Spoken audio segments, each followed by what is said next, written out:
Assalamualaikum warahmatullahi wabarakatuh. Salam hormat, salam sejahtera, saudara dan saudari yang dikasihi sekalian.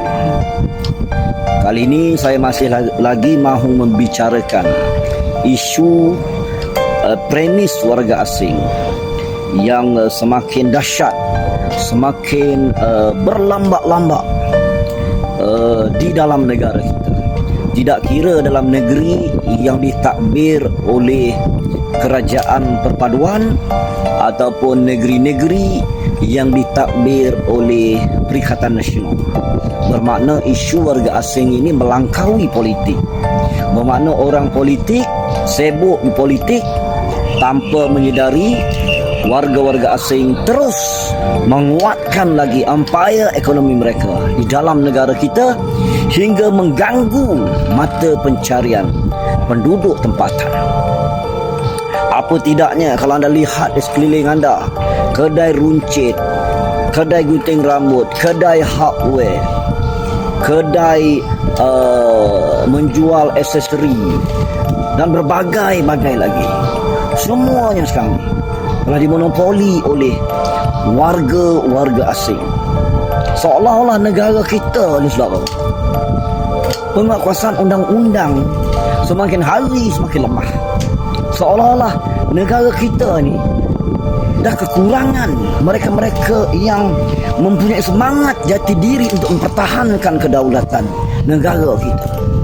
Jadi saya mengkaji dan terus mengkaji, kenapa warga-warga asing yang datang ke negara ini sebagai buruh ladang, sebagai buruh pembinaan, akhirnya mereka terus tinggal dalam negara ini dan membina empayar perniagaan mereka dan membina rangkaian perniagaan mereka untuk membangunkan ekonomi negara mereka, membangunkan ekonomi rakyat mereka di dalam negara ini. Mereka punggah kaum kerabat mereka, mereka punggah saudara mara mereka untuk berada di negara ini dan mengawal ekonomi dalam kawasan-kawasan tertentu. Sebab itu sudah kita tak pelik dalam negara kita ni, kawasan-kawasan tertentu habis dibuka kedai-kedai premis-premis mereka tanpa kekangan daripada pihak berkuasa dalam negara. Memang ada operasi, tapi sekadar melepaskan batuk di tangga. Hari-hari rakyat masih bersuara, hari-hari kita terpaksa bercakap supaya kerajaan mengambil tindakan tegas. Tapi selagi kita bercakap, makin kita bersuara, semakin hari semakin bercambah premi-premi ini. Dan saya mengkaji kenapa begitu mudah warga-warga asing, terutamanya daripada Bangladesh, daripada Indonesia, daripada Pakistan, daripada Myanmar, daripada Kemboja, daripada negara-negara ini. Kita ambil contoh warga asing daripada Bangladesh, macam mana akhirnya mereka boleh buka kedai perabot, kedai runcit, mereka boleh buka restoran, mereka boleh buka kedai aksesori. Bagaimana, saudara? Saya nak beritahu saudara, pekerja Bangladesh ini datang ke negara ini, mereka terpaksa mengeluarkan modal mencecah 20,000. Bahkan ada yang saya dah fahamkan mencecah 25,000, terpaksa jual bergolok gadai dekat negara mereka sana untuk membayar ejen di Thailand, ejen di sana di negara itu, di Bangladesh, ejen di Malaysia. Mereka terpaksa membayar harga sekian untuk datang ke negara ini.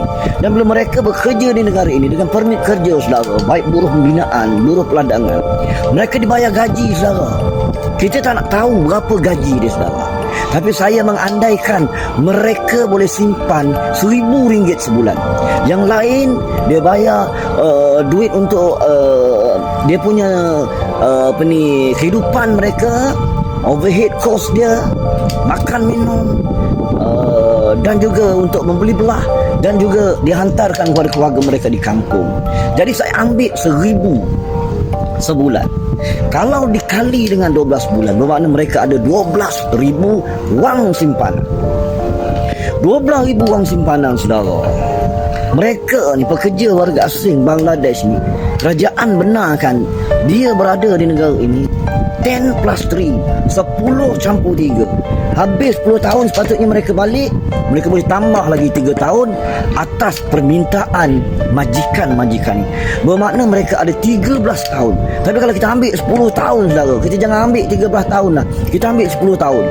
Mana saya dah kira tadi, setahun dia ada 12,000 kali dengan 10, dia ada 120,000, saudara, wang yang disimpan, ya, lebihan daripada belanja setiap bulan dia tu. Kalau dicampur dengan lagi 3 tahun, saudara, lagi 3 tahun, iaitu wang yang disimpan ini, maknanya 12,000 kali 3, 36,000 campur dengan 120, mereka ada 156,000 ringgit. 13 tahun berada di Malaysia. Bila dia ada 156,000 ni, kita ambil dah 150,000 lah, saudara.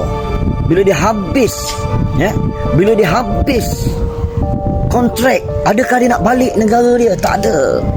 Bayangkan berapa orang buruh asing ni yang ada duit 150,000. Andaian 1,000 sebulan dia orang simpan, saudara. Bermakna dengan 150,000 dia boleh beli apa saja. Bayang kalau dia ada 5 orang, 10 orang share, buka restoran, buka kedai runcit, buka minimarket, buka kedai hardware, buka sebagainya. Banyak mana dia ada duit. Sebab itu mereka ini tak balik dan terus tinggal di negara ini kerana mereka tahu di negara ini adalah syurga ekonomi dan mudah untuk membuat perniagaan dengan hanya menggunakan IC orang tempatan yang digunakan, dibayar, dan sama ada dia kahwin dan sebagainya, buka premis. Ini menyebabkan mereka mewah hidup di negara ini. Bayangkan 150,000 duduk kat negara ni 13 tahun.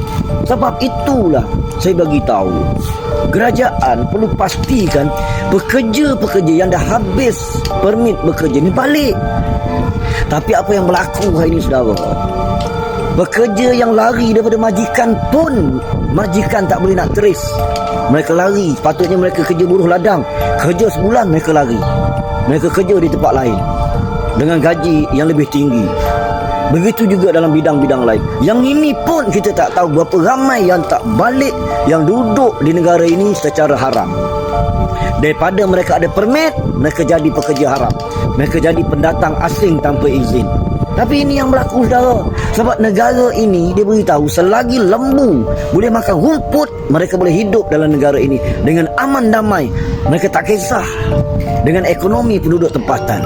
Bagi mereka, negara ini sudah jadi negara mak bapak mereka. Sebab itu mereka naik tocang, mereka naik kepala, dan mereka menjadi semakin ego mempertahankan hak mereka di dalam negara kita Malaysia, tanah air. Sebab itu, saudara, kita perlu lakukan sesuatu untuk mempertahankan tanah air kita dari telah dijajah oleh warga asing dalam sedar dan tidak sedar. Sekadar itu dulu. Sekian, wabillahi taufiq wal hidayah. Wassalamualaikum warahmatullahi wabarakatuh. Hidup rakyat, hidup rakyat.